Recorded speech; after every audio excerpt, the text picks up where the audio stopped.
सोलापूरमध्ये मंत्री भरत गोगावलेंचा निषेध करण्यात आला। रश्मी ठाकरे यांच्याबद्दल केलेल्या वक्तव्याचा निषेध करण्यात आलेला आहे। गोगावलेंच्या प्रतिमेला जोडे मारत आंदोलन करण्यात आलं। शिवसेना उद्धव बाळासाहेब ठाकरे पक्षाच्या वतीनं भरत गोगावले यांचा हा निषेध करण्यात आलेला आहे।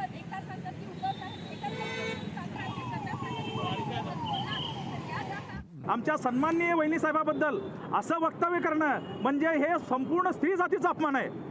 कारण एक महिलेविषयी आज उद्धव साहेबांचे आणि रश्मी वहिनीचं हे पक्षासाठी जे योगदान आहे ते खूप मोठं आहे। आणि रश्मी वहिनी आजपर्यंत या पक्षाच्या राजकारणामध्ये कधीच ढवळाढवळ केलं नाही। पण असं असताना तुम्ही तुमचं चाटुगिरी आणि तुम्हाला काहीतरी तिकडे मिळावं यांच्याविरुद्ध बोलल्यावरती ह्यासाठी जर तुम्ही रश्मी वहिनीबद्दल जर बोलत असाल तर आज शिवसेना महिला आघाडीच्या वतीनं तुम्हाला बांगड्याचा आयर केलेला आहे आणि जोडेमार केलेला आहे। जर इथून पुढे असं तुम्ही वक्तव्य केलात तर शिवसेनेच्या वतीनं जिथं जिथं भरत गोगावले येईल तिथं आम्ही संपूर्ण महाराष्ट्रामध्ये काळा बसल्याशिवाय आम्ही स्वस्थ बसणार नाही।